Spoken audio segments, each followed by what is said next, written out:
Thank you for attending this talk. Welcome back. I'm still Julian. I'm still the AI evangelist for EMEA.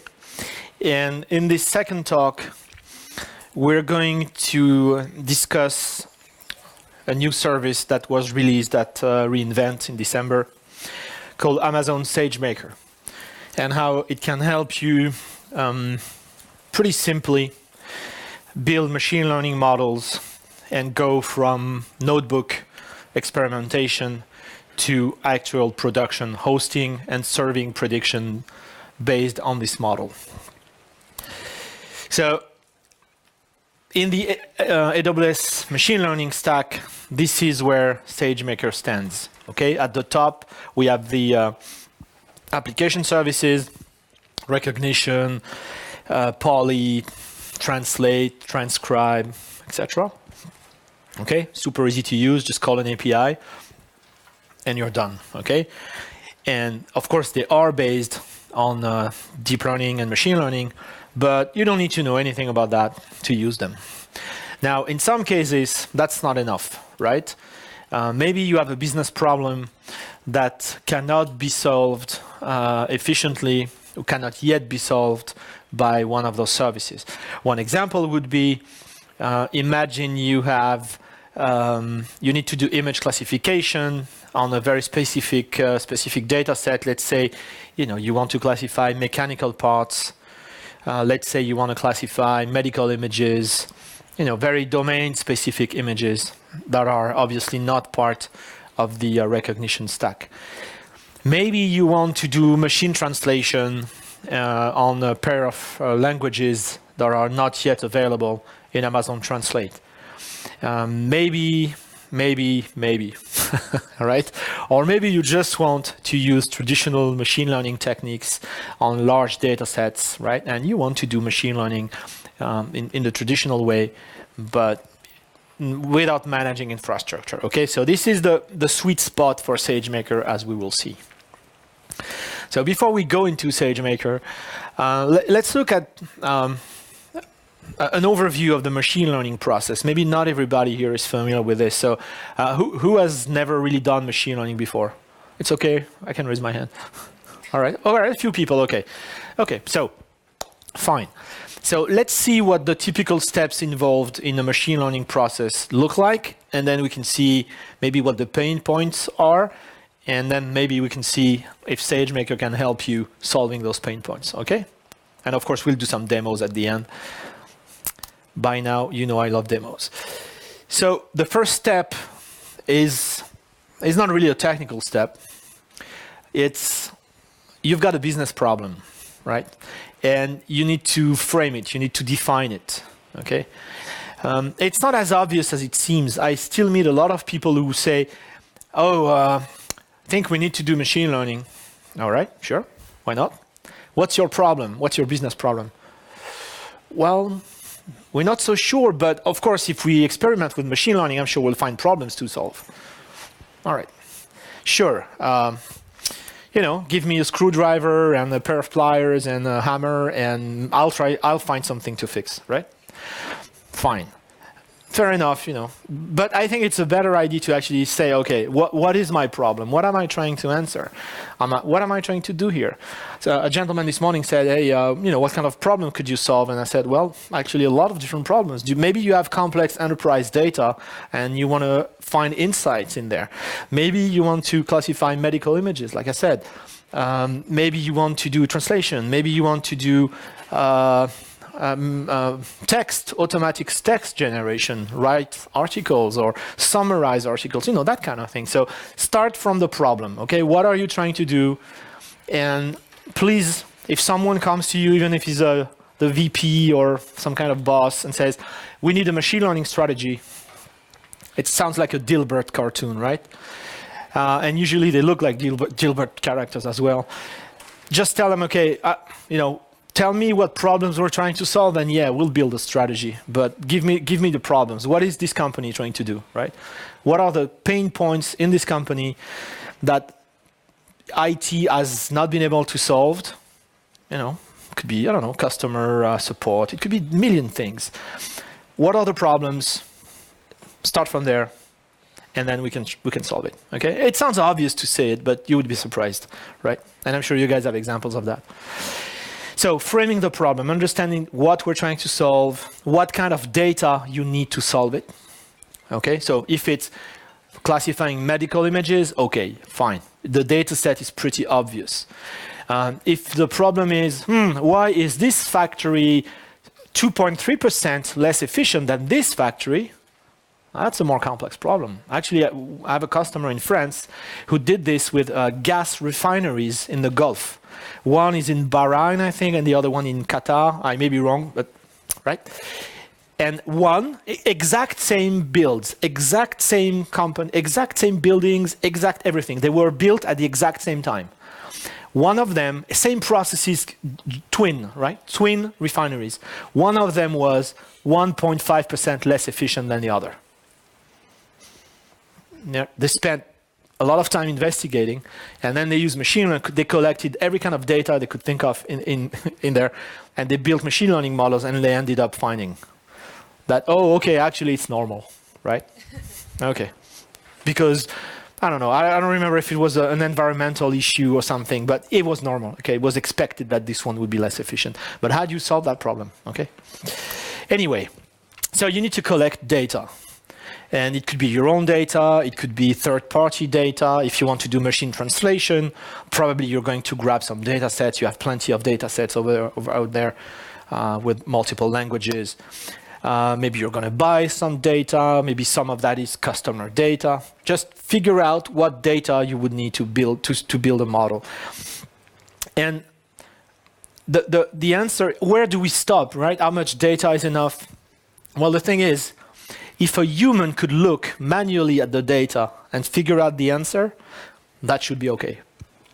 But unless, and maybe it's going to take you one full day to look at one sample because they're super complicated, right? We're not talking scaling here. We're talking if a human looks at the data and says, okay, this and this and that, and I put it in an Excel sheet and I do this, and again, I've got the answer. Okay, then if a human can do it manually, then the machine can learn it.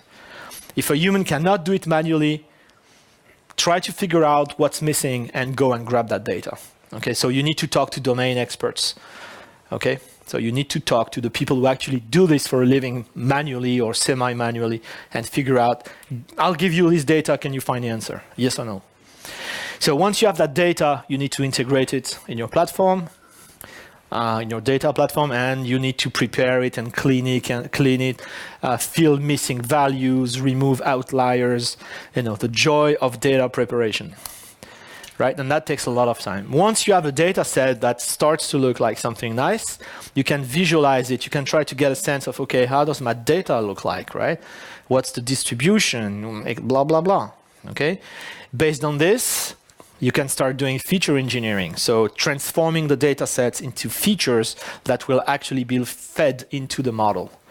Okay, so let me take an example if you're not familiar with feature engineering. Let's say in your data set, you have one column with the street number, one column with the name, with the street name, and one column with the city, right? Each of those pieces of information, doesn't make a lot, taken independently, they don't make a lot of sense, right? Okay, my street number is 5. Okay, maybe somebody here has the same street number in a different country, right? That's not useful. So what's useful, the feature here would be take those 3 fields and put them together, right? And then you have my full address, and that's interesting, okay? Maybe you have the birth date, but maybe the age is actually a better data to work with, right? Because it's a number. It's easier than my birth date, okay? Anyway, so that's feature engineering, just transforming, extracting the raw data into something that is good for training, okay? And then you do training and you tune parameters and you do that all over again and again and again and again for a while. And then you evaluate the model. So you kept some samples. We saw this morning with some of the deep learning examples. You split the data set between training and validation. You use that validation data to evaluate the models. And then, okay, did you answer the question or not? With the right level of accuracy. So can you detect cancer with 99.9 precision? Yes or no? Can you translate Swedish to Norwegian with good accuracy without anyone having to reread that and proof and correct the mistake, etc.? So if you didn't, well, you could be back to square one. Maybe you're missing data. Maybe your features are wrong. You need to investigate why you're not successful. Okay. If that's fine, congratulations. You can deploy the model and serve some predictions and do some monitoring and retrain on the new data that maybe you get every day, every week, and cycle all over again. Okay? Sounds familiar to you guys? Yeah? You guys do that? Hopefully you don't spend all your life doing data cleaning, although I suspect that's a lot of work. Okay? All right, fine. So let's summarize. So the business problem, sorry, we can't really help. Well, we can. Maybe I can say a word about that. We opened what we call the Machine Learning Solutions Lab, which is a way for companies to talk to machine learning experts at Amazon and have them help you frame the problem, help you define what data you need, etc. So it's a specific service that we can deliver to you. Okay. Mostly for bigger companies, I would say. But if that's your case, you can talk to us. Machine Learning Solutions Lab. Integration, well, it's mostly data processing. So, if you need a data platform, we're happy to help. Amazon S3, Glue for ETL, Athena, EMR, Redshift for ETL and data transformation and pre-processing, etc. So I think the AWS platform has a lot to offer here. What about this, the model training? So model training is where you probably would spend a lot of time working with notebooks, experimenting with data, pooling data from the different backends that you use, then maybe scaling to larger data sets, and then training on the full production data set, and then deploy that to servers, etc., etc. Okay, that's a lot of work. Okay, if you need to do this yourself, if you need to do this on your own infrastructure, that's a lot of work. You need to manage the training infrastructure, you need to scale it, you need to manage the prediction infrastructure. Later on, same problem, and you need to scale it as well. And that's no offense to anyone, but usually it's a different set of skills, right? People who do data science, they want to do data science. They don't want to spend days and nights managing clusters, restarting failed servers, taking care of load balancers and whatnot. So you will need some DevOps skills, or you will need a DevOps team to work with you. And that's not always possible in every company. So there's a lot of infrastructure, a lot of plumbing required to actually go through all these steps. It's, as you can see, the model training part, right, and the feature engineering part, which is where we would like to spend all our time, because this is where we really create the value. Well, actually, it's just a small part. Okay. And that's exactly what Sagemaker is trying to solve. So Sagemaker is an end-to-end platform. So as you will see, we can cover all those steps, well, except the business framing problem, obviously. All the other steps. So we can go from notebook to experimentation to training to deployment to serving predictions, etc. Okay, so you could use all the building blocks end-to-end, or you could use, as I will show you later, just one piece, right? Maybe you don't want to use the notebooks. Maybe you already have a model. Maybe your main concern right now is we trained that model and we know it works. Now we need to deploy it to a scalable infrastructure. We need to deploy that to 50 websites, 50 web servers. And that's a lot of work and we don't want to do it yourself. So it's like a Lego box, and you can pick what you want and leave the rest. There is zero setup, as I will show you. You can pick from a number of training options. So we provide pre-built components for MXNet, TensorFlow, Scikit, Python, although I would say the generic Python environments. These are pre-built. We have some built-in algorithms. I will also show you that later on. But you could bring anything in there, right? You could bring your own training code. You could bring your own library.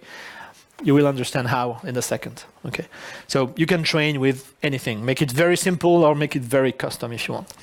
And you pay by the second, right? So for training and for prediction, you pay by the second, depending on the instance size, just like for EC2.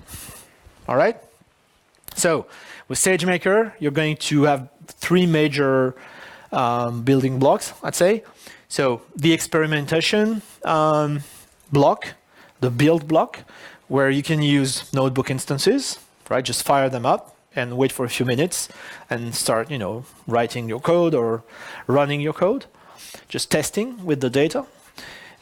You could pick from built-in algorithms. I'll show you the list. What that means really is you could do, for example, image classification, or you could do you could use XGBoost, or you could use some very fancy algorithms just out of the box. No code to write, just provide the data and run the algo. Pretty nice. The training phase. So, like I said, either you use one of the pre-built training environments, or you can build your own. Okay, we are working on hyperparameter optimization, which is a problem that you will have when you have a working model. You want to figure out what the best hyperparameters are. And this is in preview right now. It's not generally available, but we're working on that. So the idea here is to use machine learning to predict the right parameters. So machine learning within machine learning, right? Gets interesting. And once you have a working model, then you can deploy it. And that's pretty much a one API call to say, okay, take this model, deploy it on 10 instances. Just wait for the infrastructure to come up and you're done. Okay? And then it's hosted, it's scalable, you can resize it, you can do pretty much everything that you want. So that's really what SageMaker is going to do. So let's look under the hood for a second, and then we'll look at the demos. So that's slightly scary and maybe a bit small. Could we maybe turn off the lights? Would that be better for you guys? Better. All right, don't fall asleep, okay? If I hear snoring, the lights come up, okay? All right.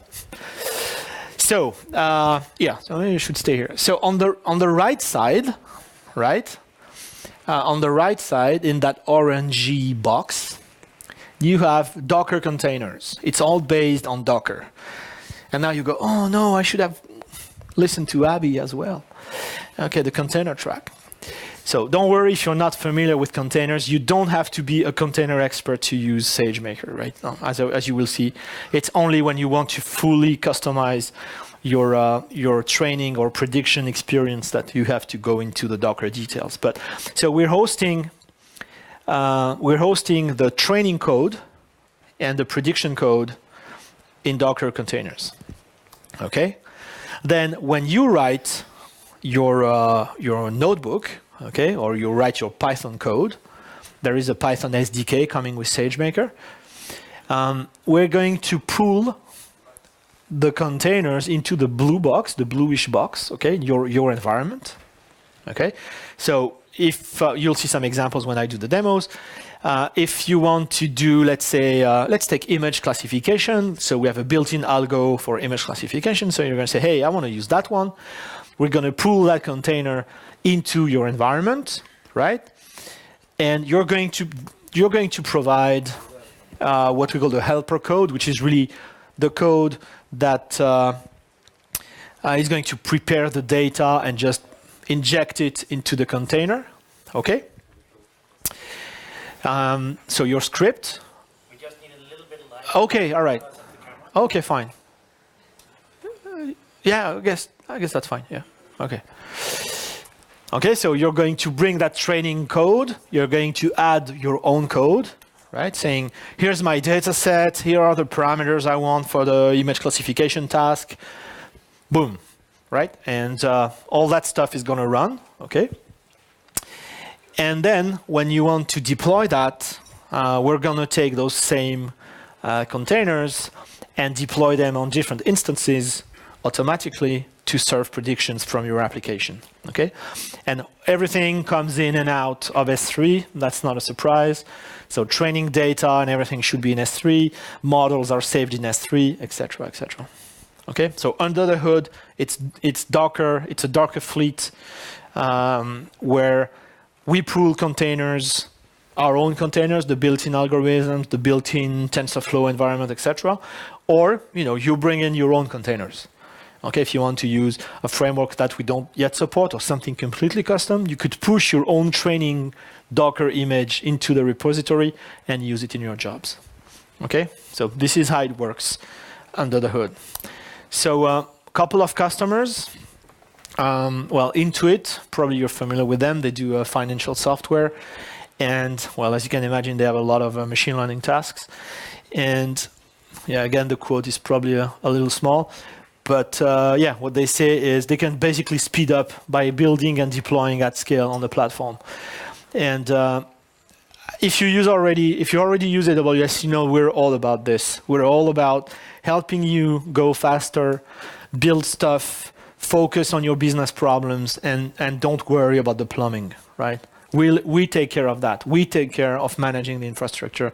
The value creation in machine learning is not managing servers, right? Actually, I don't think managing servers create any kind of business value at all.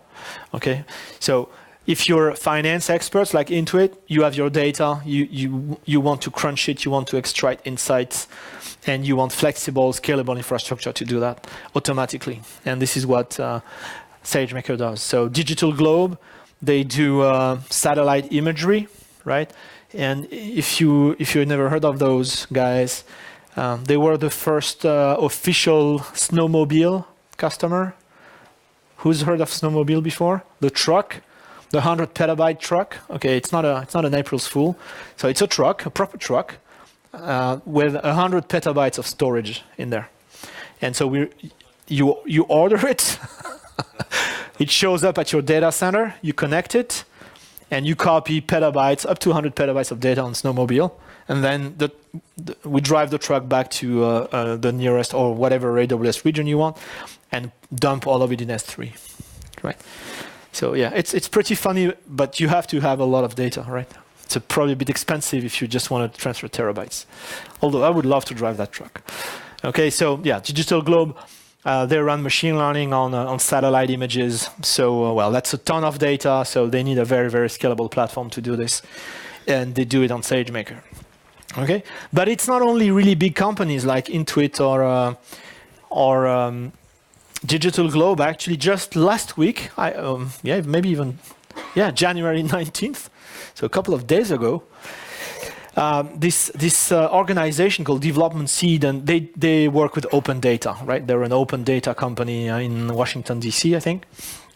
And they published this pretty cool story on, they want to detect buildings on satellite imagery, using satellite imagery, and that specific case is Vietnam. Okay, so they used satellite images coming from Mapbox and some other sources. They used a pretty simple convolutional neural network, like the ones we saw this morning, and they trained it with SageMaker on their data set, and they get pretty good results. And it's literally one person who did this. She contacted me. She had some questions, so I know who she is.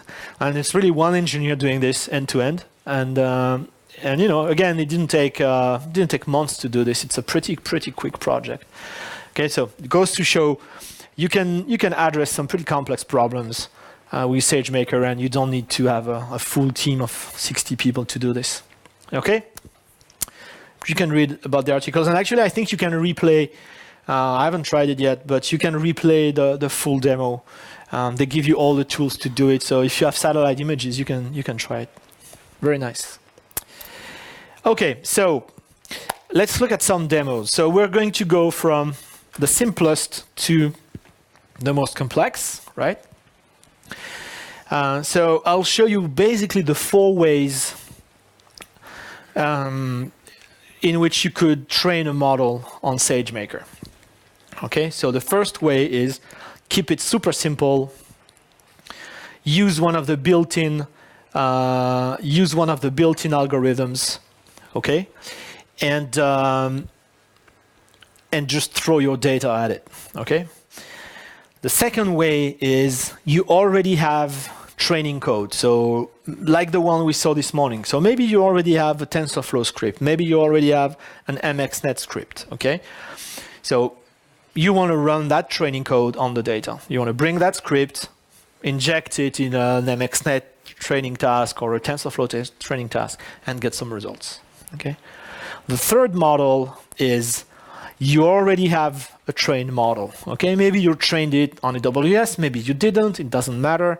You have a working prediction model, and you want to host it on SageMaker. So you're not using the training part, you're just using the hosting part. And the last part, the last way you could use SageMaker is to build a completely custom Docker container. Okay, so you could say, well, okay, here I'm going to use scikit-learn, but maybe you have your own training code, maybe you have your own prediction code, right? Or once again, maybe maybe your company wrote something in C++ over the years, and that works fine for you, and that's what you want to use. So you could package that in a Docker container and push it to the repository and use that to do predictions. Okay, so from the simplest to the most complex. Okay, so let me try to find those notebooks now.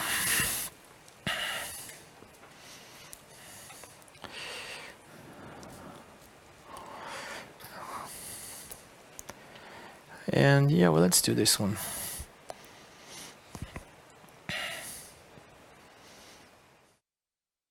Okay, let me run it while I explain. It's gonna be, yeah, run all, I guess. Okay. Did it start? Yes. So, okay, so here's the SageMaker Console, right? Let's take a quick look. Okay, so you can basically create notebook instances, right? Those are, you have 4 sizes. You could use T2, M4, or P2. Okay, and these are actually for experimentation. So it's just one instance. There is no clustering at this point. You're not supposed to do massive work here, right? You're supposed to experiment with a subset of the data. So, maybe we'll have different sizes later on. I would love to have a P3 to experiment, but this is just the equivalent of working locally with a notebook, okay? So here you can still get a GPU instance to do that. But again, I had a customer calling me and say, hey, I have these I have 500 million lines and I'm trying to run that in a notebook and it doesn't work. It's like, well, it's an M4, it's not a massive instance. So, it wouldn't run on your PC. You wouldn't do it on your own PC, right? So don't do that on a notebook instance. So again, it is really for experimentation. Okay. We can see the training jobs. Okay. Right. We can see the models that have been saved after training. We can see the endpoints that are configured to serve the models, and we can see the actual endpoints themselves that we use for prediction. Okay, so yeah, let's just look at a model here. Well, it's what you would expect, right? What Docker container was this trained with? Where has the model been saved? Right? You could also train a model on SageMaker and grab it and deploy it on your own infrastructure, right? If you want to do that. The model can be exported easily. It's in S3.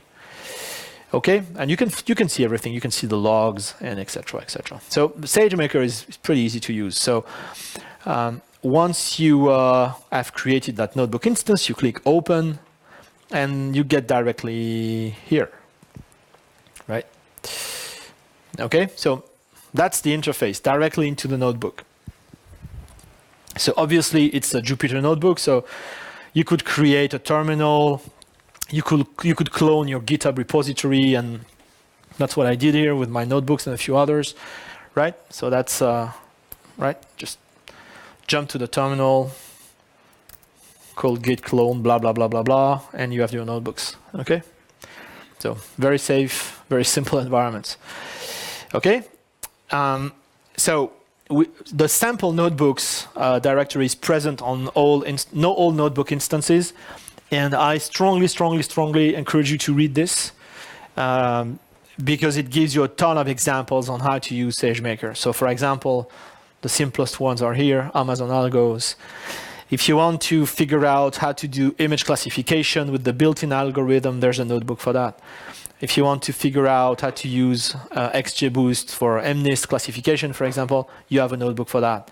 If you want to do linear regression, there's a notebook for that.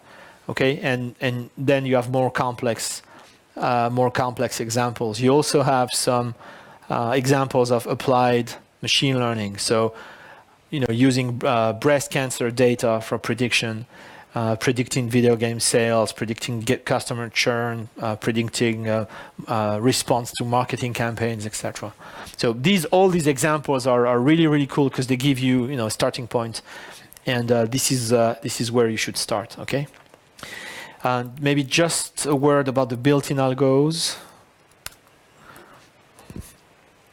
Said I would show you the list. Okay, here it is.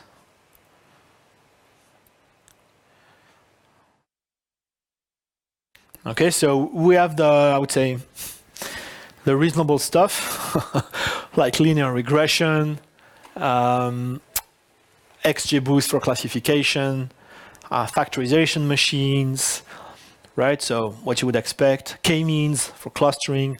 And then, it's not only simple algos, we get into more complex stuff like image classification out of the box, okay? Including with pre-trained models, like you will see. Sequence to sequence, which is an LSTM architecture. It's basically what Sockeye uses for machine translation. I discussed Sockeye this morning. And then, more advanced stuff like PCA, LDA for natural language processing, DeepAR for time series, blazing text, just a new one for to build word embeddings, etc., etc. So all these, and these two actually have been added since the service was launched just a month ago. Okay, so we'll keep adding to this. Okay, and the other thing I want to say is these are Amazon implementations. Okay, so it's not, we didn't grab some source from wherever and put it in a Docker container and job done. All of these are implemented by us. All of these are used internally by Amazon.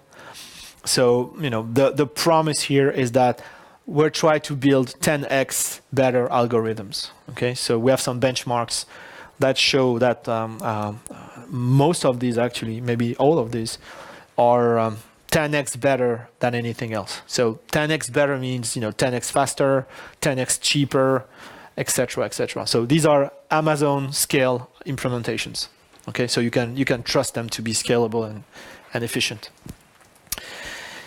All right, so back to the demo. So here,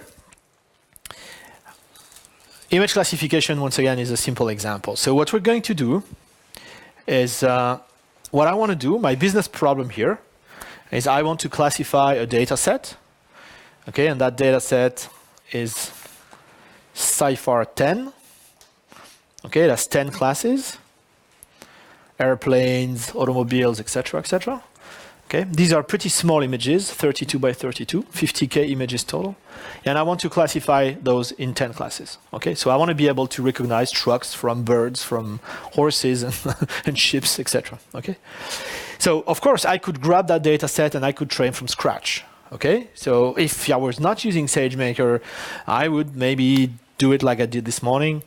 Try maybe a simple convolutional neural network. And train from scratch using that data. Okay, and why not? But it's a relatively small data set, right? It's only 50K images. That's not huge when it comes to deep learning. So maybe that's not enough to train. I don't know. I would have to try.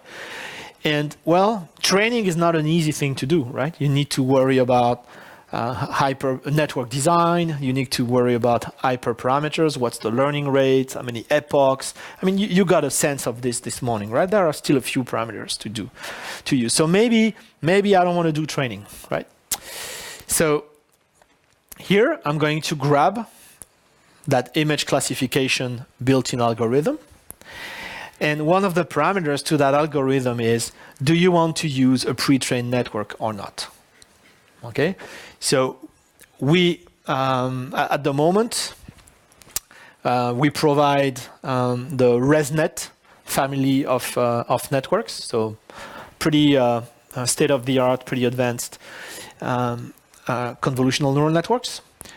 And so you could use one of those and train it from scratch, or you could say, hey, it's been pre-trained on ImageNet. Remember that 1,000 category data set that we saw this morning?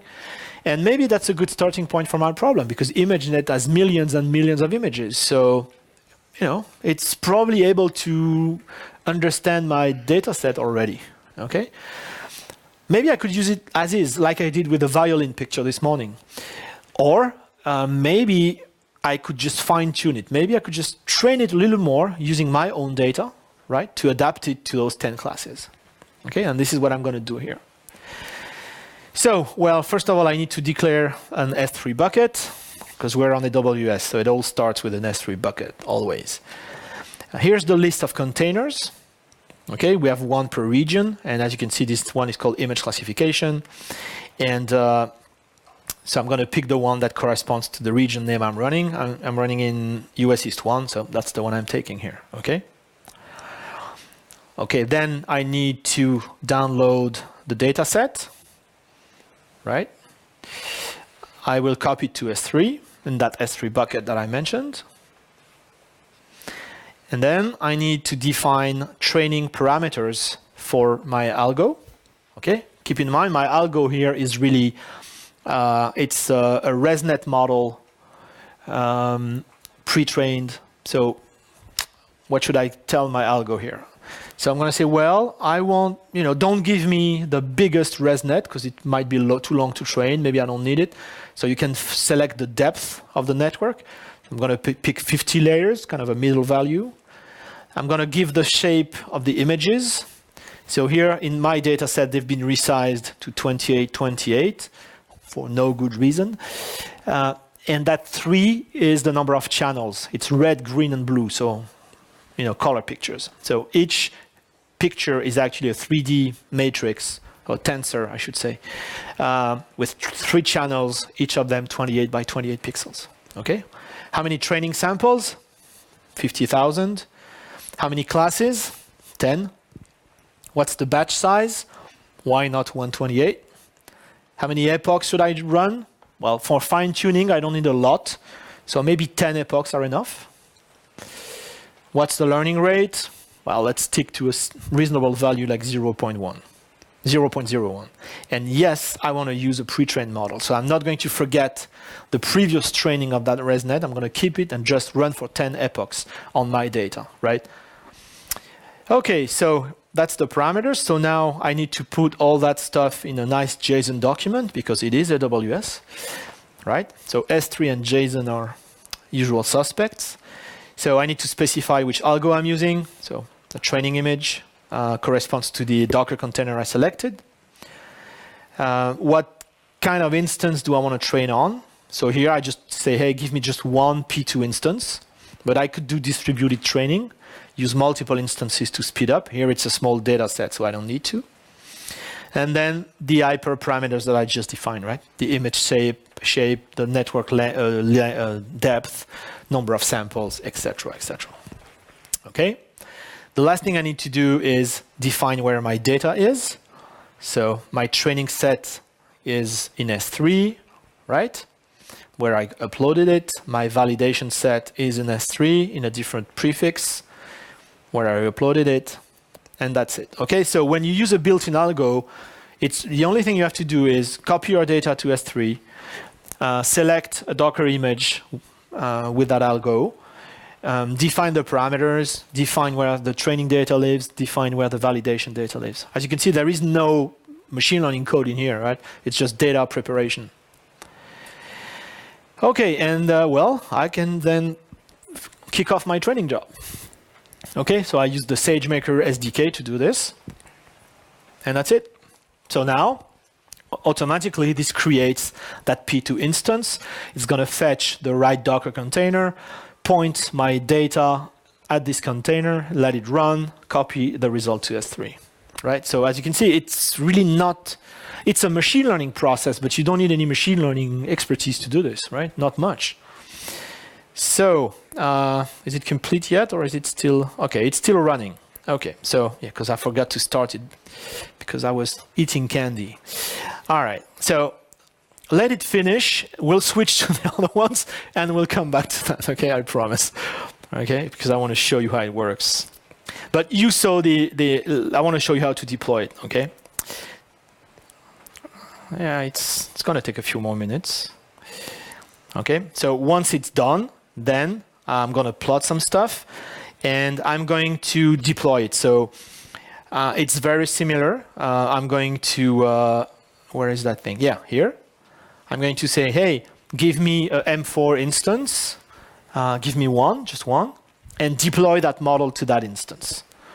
Okay, and create the endpoint, please. Okay, so basically just say, hey, this model, I want it on the one instance. That's it.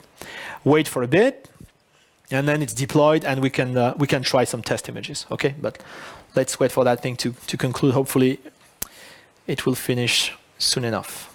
But all that stuff is on GitHub. You can try it again. Okay, here's a similar example. So it is the exact same steps. Here I'm using XGBoost to classify the MNIST dataset that we saw this morning. So as you can see, same stuff. Download the data, put it in S3, select the XGBoost Docker image, define some parameters, point to the training data, the validation data, create the, where is it? Yeah, create the training job, wait for a bit, and then deploy it, okay? So save the model, create the endpoint configuration, one instance, M4X large, create the endpoint, okay, wait for a bit, and then it's ready to use. Okay, and I can do some predictions. And you'll see that all over again. These are really the steps. So here, as you can see, we're really going end to end. We're using really all the phases, but you could use only one of those. Okay, so let me show you quickly that one. So here, I don't want to use a built-in algo. Okay, I've got my training script. I've got my MXNet script. Okay, so here's my S3 bucket. Here's my training script. So I'm learning MNIST on a basic CNN, which is pretty similar to the one I showed you this morning. Okay. And, I'm training my model here, model fit, blah, blah, blah, blah, blah. Okay, so it's an MXNet script. You could have a TensorFlow script as well, okay? You could run this on your own machine and say, okay, now I want to train at scale on SageMaker. Okay, so here you would do this, okay? Instead of pulling a container, like we did before, you would say, well, this is an MXNet script. So we have an MXNet API, right? We call this an estimator. Say, well, please run an MXNet job on this script that I copied. Some parameters, one instance, M4X large, some hyperparameters maybe for my script. That's it, okay? So now we're going to fire up an MXNet container, okay? And inject, quote unquote, that script into the container. Okay, but it's your code this time, right? See the difference? Yeah? Okay, it's your MXNet code or your TensorFlow code. The rest is pretty similar. So we do the training, we can see the training log, blah, blah, blah, blah, blah, blah, blah. It's in CloudWatch logs as well if you want that. Okay, and then all it takes to deploy the model is this. I love this stuff because it's really painful to do it manually if you have to. Just call deploy, one instance, M4X large, you wait for a few minutes, and you have one instance ready to serve your predictions, right? Behind an HTTP endpoint. Want to try it? Okay, so it's classifying digits, right? So that's a 3, yeah, even in Sweden it is. All right, no, not clear. Okay, so here I'm going to grab the data in that window, and I'm just formatting that in the correct way and sending it to my model, which says, oh, it is a 3 with a high probability. It's a very nice 3, right? Once again, you see the 10 probabilities here because we have 10 different classes, okay? So let's try something weird. Oh man, that's ugly. Okay, well, that's never gonna work. Okay, yeah, it's kind of a 6, right? Okay, it is a 6. All right. And let's try the ugly 9. That tends, oh no, that's way too ugly. The ugly 9 that tends to freak this model. Ah, see, that didn't work. It's too ugly. But these are American digits, so I just cannot do 9s the way Americans do them. They do something like this. I don't know how they do it. That looks like a G, right? Okay, so I can do 9s, all right. Can never live in the States, okay? So what this does here, right, is it's the important thing here. This looks like a function call, but it's actually calling an HTTP endpoint, okay, using the Sagemaker SDK, but I could do it externally with a curl or whatever, right? Just call HTTP get or post on that endpoint and get some results, all right? Okay, so how about my picture example? Is it done?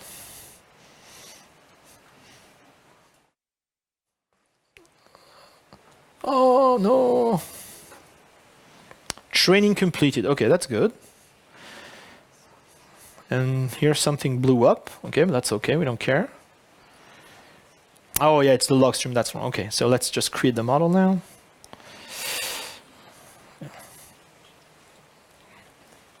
Create the endpoint. Yeah, come on. We'll get to the end of this. Okay, so next step is to deploy, right? But here I already did this. Okay, so as you can see, you can bring your own script and in one line do training and in one line do deployment, right? If you've done this manually before, you know how difficult that is, okay? All right, now let's move into the more advanced stuff, and I'll go quicker because these are pretty long examples, but I want to show you what the differences are. So here, I'm using XGBoost again, but I have a pre-trained model. Okay, so you trained, in this case, it's a scikit model, and it's been trained on your own machine or on different infrastructure. Okay, so we can skip all of that stuff, and it really starts here. Okay, so you train the model elsewhere, and you just want to use SageMaker for hosting. So copy the model to S3. Okay. It's an XGBoost model, so that's fine because we have a pre-built container for XGBoost, okay? XGBoost is XGBoost one way or the other. So we're going to grab that container, okay? We're going to save the model into SageMaker, the pre-trained model, save it, and then create an endpoint using our XGBoost implementation, but your model, okay? And then it's the same, create the endpoint, blah, blah, blah, blah, blah, and save it. Okay, and then we can test it and we can compare it to the other model. Okay, so if you have a model that's compatible with one of the built-in algos, you can just bring it and inject it directly, right? So if you have XGBoost, if you have other things, linear regression and some of the others, if the model is in the right format, you can use that directly. Okay. And like I said earlier, you could do the other way, which is train the model, save it to S3, download it from S3, and deploy it anywhere, right? And then the more complex way, the last example I'm going to show you is if you want to go full custom, right? So you don't want to use TensorFlow, you don't want to use MXNet, maybe you have another library that you want to use, maybe it's your own proprietary code. You know, it doesn't matter. So here, so let's keep the overview of Docker. Okay, so here what you'll need to do, okay, and there's a bit of reading to do here, so I'm not going to go through all of it. But basically, you need to build your own Docker container with your library, okay? And obviously, it needs to have the proper layout, okay? Because SageMaker, in order for SageMaker to invoke it correctly, the training script needs to be called train, and the inference script needs to be called serve, etc., etc. So if you follow this convention, right, then SageMaker is able to call the training code and the prediction code inside of the Docker container, okay? And there's a full example on how to do that. So here's an example, but we're not going to go through all of it. You can read that later on. So you would start with a Docker file, build a container, push it to the AWS repository, etc., etc. If you know Docker, you're familiar with this, okay? And then once you've done this, everything else is the same. It's just a Docker container, okay? So you would do it exactly in the same way. Upload your data in S3, select the container that you created. This time it's yours, okay? And then call the estimator, like we saw for MXNet, but this time it's really called estimator. It's a generic estimator. And everything else is the same. It's going to train. It's going to call the training script inside the image. And then you're going to deploy it in the same way with deploy, okay? And it's going to call your prediction script to test with some data, okay? So as you can see, this is really flexible, right? So you can use it in many dimensions. You could say, I want to use the full range, and I can go from very simple built-in algos to very complex like this. Or I could just use pieces of it, right? Maybe my main problem is training at scale, right? I want to train at scale. I don't have in-house training infrastructure, so I want to train at scale, but I want to deploy on my own infrastructure. Okay, fine. Train, save the model, deploy on your own infrastructure. Or maybe you have the other problem, okay? Maybe you can train correctly, but maybe you cannot deploy correctly, right? So just mix and match, and these building blocks, select the level of complexity that you want, and you can build a whole bunch of different solutions. All right, so is this final?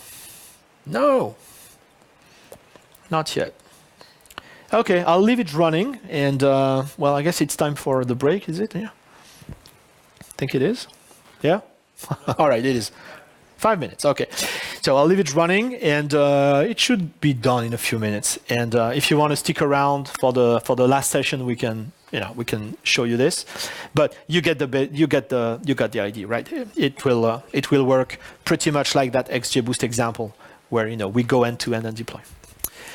All right. Well, okay. We have a few more minutes. Did I have any slides for you again? Yeah, resources, of course. Okay. So if you want to learn more, I would strongly encourage you to test this thing. You will learn how it works by running those notebooks. Okay, so fire up a notebook instance and go through the sample notebooks, read the documentation to make sure you understand the hyperparameters that are specific to each training algo. Start with the built-in algos, because as you can see, it's really simple.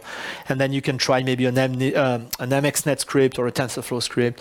And if you want to go really crazy, go with the Docker solution. But I suspect a lot of people will be happy just to run built-in algos or MXNet or TensorFlow or generic Python stuff, okay? Actually, I recorded a video which is pretty much this talk. So if you want to see that again, although we were filmed today, it's on YouTube. I recorded another one specific to image classification. So if you don't want to wait and see the results of that notebook that's taking too long to complete, there is a video here called Image Classification with Amazon SageMaker on YouTube as well, and one of mine. And you can see the whole process, right? So you can watch that again. And once again, that's my blog. So if you're interested in SageMaker, machine learning, deep learning, Keras, and all that stuff, I blog regularly. So there's a lot of good stuff for beginners and specialists. So something for everyone, I hope. All right. Okay. Thank you very much. If you have questions, fire away.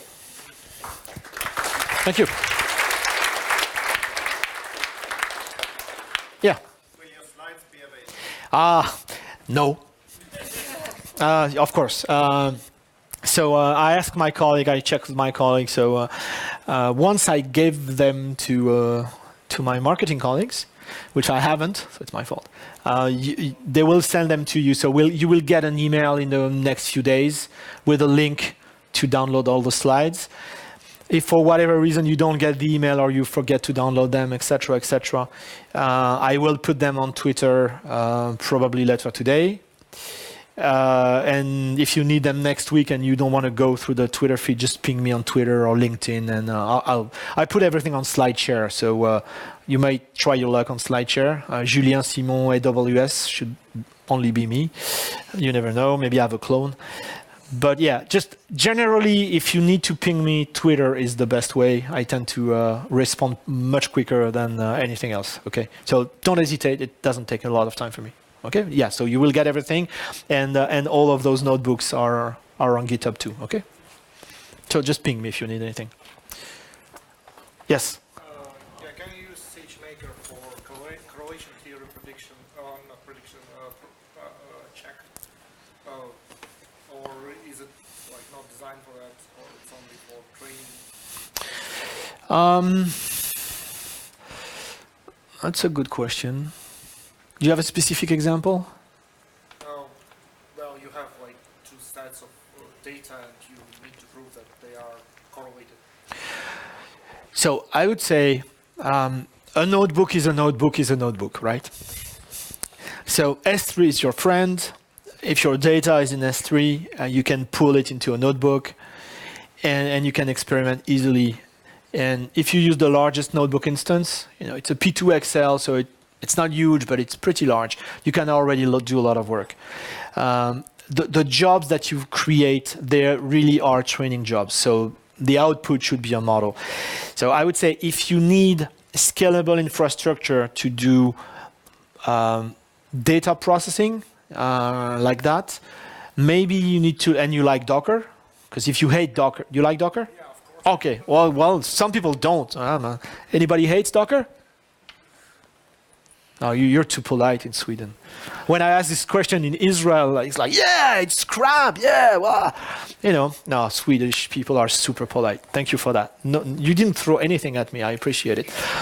No, seriously, if you like Docker, then you should look at ECS or maybe Kubernetes. We have a managed service for Kubernetes, EKS. So it's a lot of E, a lot of S, but the middle thing changes, and you can run Docker clusters on GPU instances if you want. Okay, so if you need that, you could very well create your ECS cluster with GPUs and run them. That's probably a good way. So if you can experiment anything that would fit on a single machine, it's easy to experiment with the notebook on SageMaker and get some results. Or you could use an EC2 instance, you could use the deep learning AMI, which you probably know, etc. But if you need to scale, why not look at ECS or EKS with GPU instances? Okay? There are many different ways. It's Lego, so you can arrange them in many ways. Yes? The deep learning AMIs that you have, when you instantiate them on a particular instance, do you get the libraries compiled for that specific instance? Because typically compiling optimizations for the instruction set or whatever. Yeah, so actually did you see my slides? No. Okay, no, I'm just kidding. So I will go into that for the next session. So everything that has in the deep learning AMI, maybe not everyone is familiar, is an AMI that we build with everything that you need to run deep learning on EC2 instances, okay? Whether they're CPU instances or GPU instances. So you have NVIDIA drivers, you have all the libraries, so MXNet, TensorFlow, Caffe, PyTorch, Anaconda, the full range. So it's all ready to use. I didn't show it today because I wanted to focus on SageMaker, but actually in my last session, you will see the deep learning AMI. That's the one I'm using. So all the stuff that has been pre-built in there is already optimized. So we have all the libraries have been built, optimized for the NVIDIA chips. They've been optimized for the latest Intel chips. They have all the Intel libraries built in, etc., etc. So you have multiple versions of the deep learning AMI. You have one that comes with all the sources installed. If you want to recompile and tweak even more, So you can do that. But I would say generally, although I do tend to recompile a lot of stuff to tweak, it's not really necessary, right? The setup that has been implemented in the deep learning MI is already quite good. Yes, but it's optimized for each particular instance. They're either Intel chips or NVIDIA chips. So what else would you optimize? But depending on the exact generation of the instance chip, the compiler parameters will be different to produce different optimizers. Yeah, I don't think it's that important. I think for GPUs, fine. You need to have the NVIDIA drivers, etc., and GPU acceleration, and that's in. For the CPUs, specifically, there's a library. Actually, it's one of my demos later on. It's called Intel MKL. It's the math kernel library, so it's an optimized math library for Intel chips, and it is built into MXNet. And probably whatever other frameworks require it. So yeah, again, if you want to rebuild, it's fine. You can rebuild it, but as long as you have those libraries and the latest NVIDIA drivers, I think you're safe. I don't think you will. My own benchmarks, every time I tried over tweaking, well, usually I break the instance first, and I never see anything significant. But there are a lot of build options in MXNet, for example. So you can try them, right? You can try them. It's easy to rebuild. So you showed that you could specify the number of instances you want for Yep. training. But if I build my own Docker container for the training, no data and so on. Okay, so if you build your own Docker container, you're going to push it to ECR, which is the Docker registry inside of AWS. Okay, and in the parameters for the training job, actually you give the number of instances. So SageMaker is going to pull that container as many times as it needs to. How to distribute the data and combine. Oh, okay. So basically, so that it's algo dependent, but I would say generally you have two ways. You can fully replicate. So if you have a smallish data set, fine, you can replicate it, and the instances will talk to one another to work on each bit, right? There's a key value store that instances use to talk to one another to say, okay, you learn this bit and I learn this bit, and right? So you could fully replicate. If you have a large data set, that's inconvenient, and you can shard it. So in the training parameters, there's a parameter called distribution policy, if I remember correctly, that could say either fully replicate or shard by key. Okay, and you would say, okay, shard by this key. So if you have a big data set, you definitely want to do that, right? More questions? All right, thank you. So we have a break. We can all have a coffee, and then, well, if you want to dive deeper in MXNet, be my guest. Thanks.